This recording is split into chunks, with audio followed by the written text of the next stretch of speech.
that takes us to the marketing minute. Corrie, I know you had a story from this past week. Your hair definitely tells a tale. So, as you guys cannot see here, my hair is looking a mess. Can confirm. Heather can confirm. But I wanted to almost tell you about how my mind worked with this story. So, I wanted to talk about my hair straightener. I know. It doesn't have anything to do with cookies or baking whatsoever, but this is literally the biggest thing to happen to me all week. But I swear it'll tie into sales. But Heather, do you remember back in the day when I bleached my hair? Corrie, nobody's ever forgotten. It was a sad, sad time.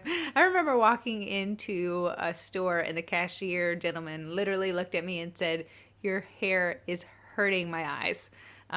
So yeah, that is just a time I would like to bury in history. My hair's back to its original color, thank the Lord. But my hair straightener from way back when actually died. Oh, rest in peace, little guy. I know. So I actually had to head out to get a hair straightener, and it died mid hair straightening time. That's usually when they die. Yeah, when you need them most. When I needed it, I was counting on him. I shook him. I even beat him against the wall. You have to ensure the death has been complete. So I headed out with half a head of straight hair, half a head of wazy crazy hair, and headed to my favorite place, which is Target. I knew it. So I went to Target, and I didn't honestly know a brand. I don't really buy hair straighteners all the time. So I said, hey, whatever speaks to me in the aisle is probably what I'm going to go with. So I actually went into the hair straightener aisle. Is that a hair straightener aisle? Is that a I place? think it's a place we've all been. Just for once every few years. Everyone finds himself in the hair straightener I think aisle. there was one lonely lady along the hair straightener aisle with me shopping as I went there. But I actually went in there and I started looking at the hair straighteners.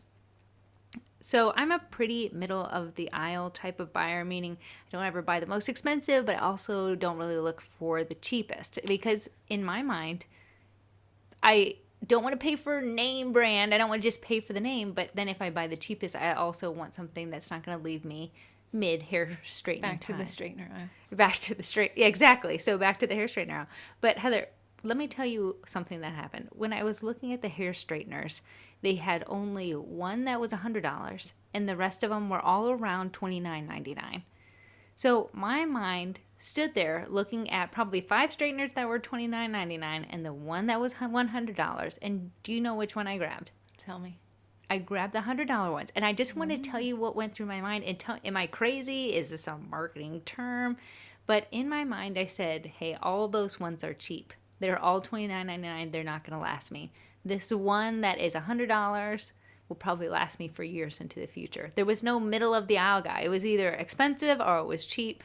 So I went with the $100 guy. That's a great point. You're actually bringing two different words, two different phrases of economics. And the first one I want to talk about is the common law of business balance, which says that your assumption when you see something cheap compared to something more expensive is that the manufacturer, in order to produce the cheaper version, probably cut corners. That's exactly what went through my mind. Now, I know people on this podcast would be like, yeah, I definitely would buy the $29.99 when you're insane to go buy something that's name brand, whatever, something that's overpriced. You're spending money on a name, not for quality. But that brings up another type of economic term, which is called false economy. And that's the concept of purchasing something cheaper to save money in the short term. And in the long term, it ends up costing you more because you are buying more straighteners. Well, Find yourself in the straightener aisle, Corrie. Yeah, that was me. But I mean, you're absolutely right. No one was forcing the more expensive one in my hand. I think I stood in the aisle alone for like 4 minutes before I put it in my cart and headed elsewhere, because we all know you don't just get one thing and leave, right? Not at the Bullseye Boutique, you do not. Not at the Bullseye Boutique. But that brings up a great point. It's not lost on me that Target keeps straighteners next to each other. Explain. Because in that way, when I can see a bunch of straighteners together, I can start working comparisons.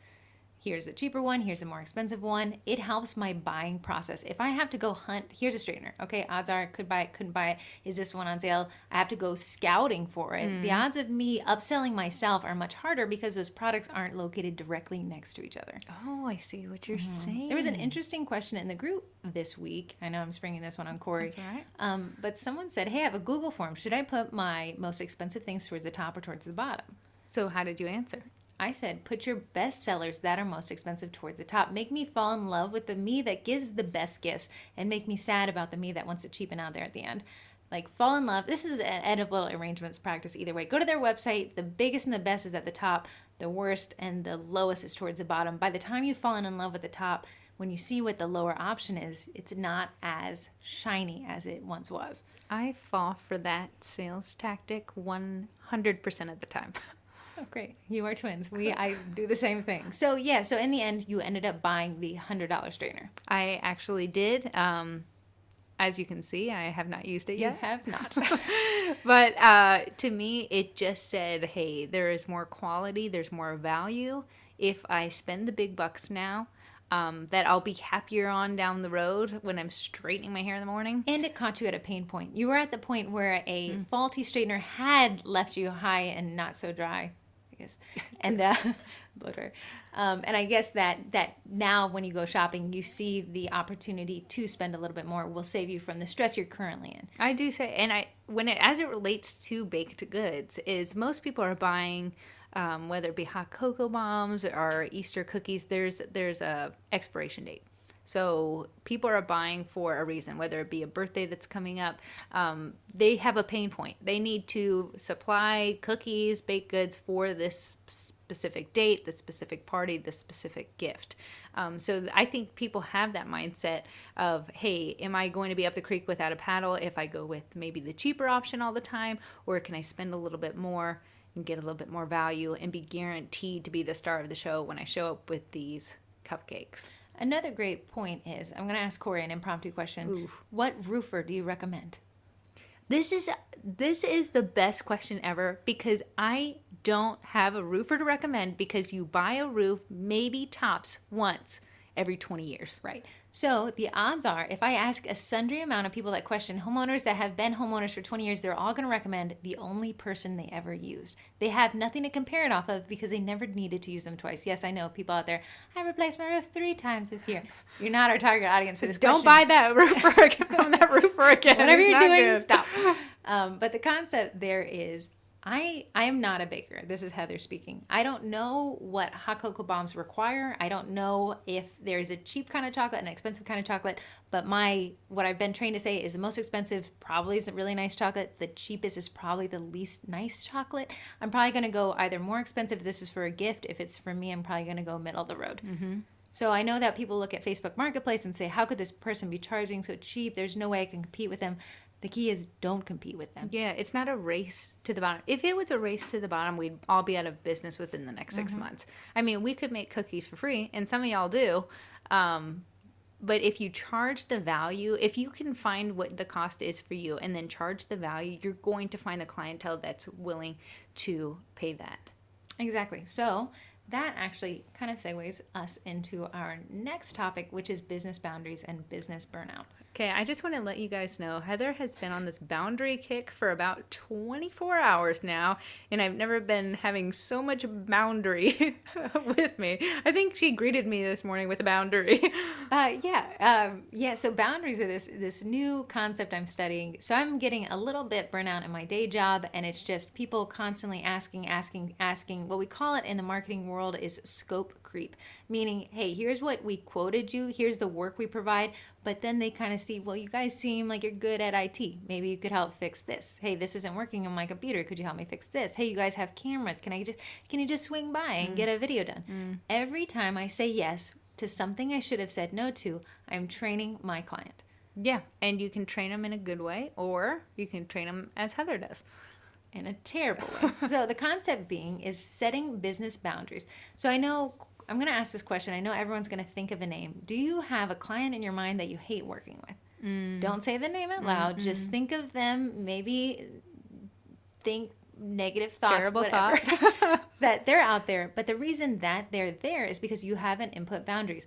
So Corrie, I know we're probably thinking of a similar client, possibly. I'm not saying no names, but you're probably right. Okay. I see a little twinkle in your eye right there. I do.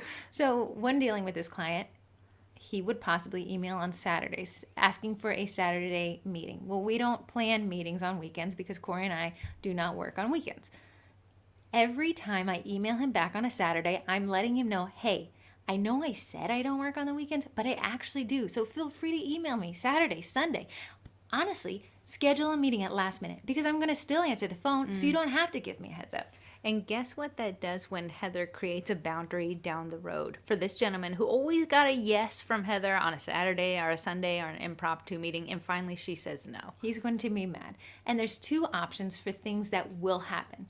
He will be mad for the short term, but understand that a boundary has been set and come back around, or he will be dissatisfied with Heather who says no.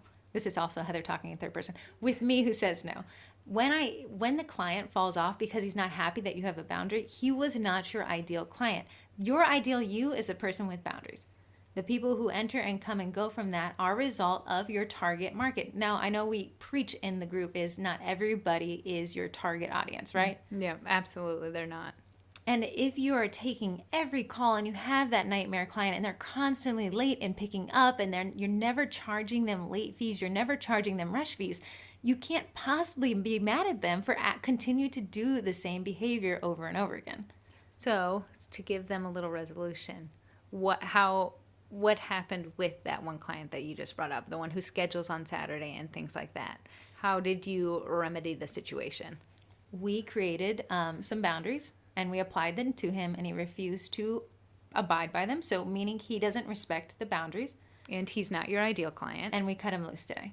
Yes. So does that hurt right now in this moment? Ooh, I feel like a little pain in my back pocket where my wallet used to be. That is a pain that you are going to experience as you discover your ideal client. But a bigger pain is if you're so burnt out you can't do anything at all. And you just want to quit. Throw in the towel. This isn't for me. I'm done. Who wants to buy my 1,000,000 cookie cutters? Exactly. So my concept is you train your clients are training you.